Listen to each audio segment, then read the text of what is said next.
Pour bien fonctionner ensemble, on a besoin de règles du jeu. Mais règles du jeu, il y a un côté un petit peu rébarbatif, un peu dur, et puis les rebelles, ils aiment bien taper dedans. Donc nous, on préfère parler des lignes de conduite. Et puis les lignes de conduite, ça donne la direction, vous voyez, ça donne le cap, on peut en sortir et y revenir, ou on peut être appelé à l'ordre gentiment pour rentrer dans la ligne ou dans le chemin.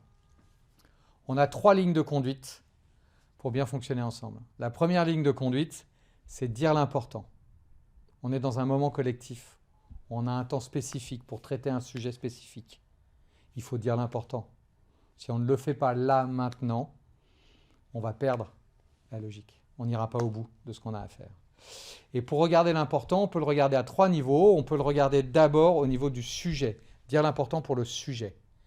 Puis ensuite, on peut le regarder au niveau du collectif, dire l'important pour le collectif, pour qu'il comprenne, qu'il sache ce qui se passe.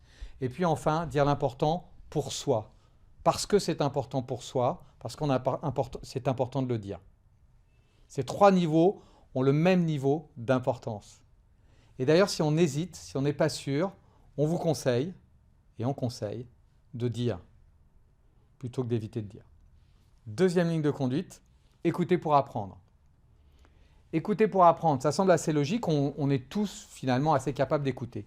Et néanmoins, on est plutôt formaté, c'est pas plutôt d'ailleurs, nous sommes formatés à écouter pour répondre, parce que nous sommes des animaux en anticipation et en réaction.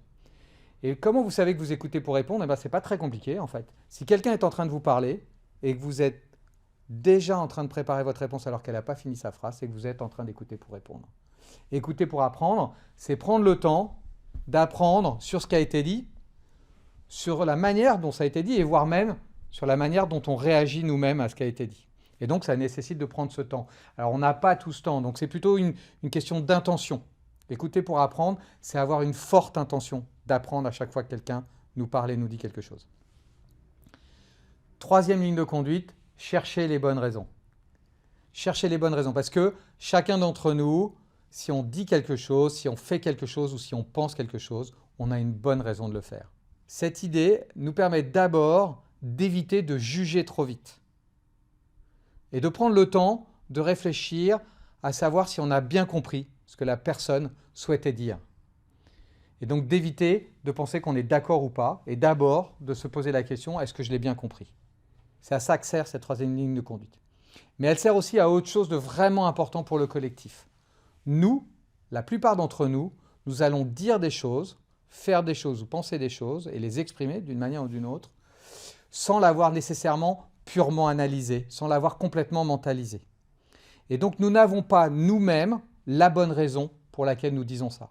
Et donc si quelqu'un d'autre nous aide à la trouver, finalement elle la comprend en même temps que nous et donc elle construit ce travail collectif qui va nous permettre ensuite d'avancer ensemble.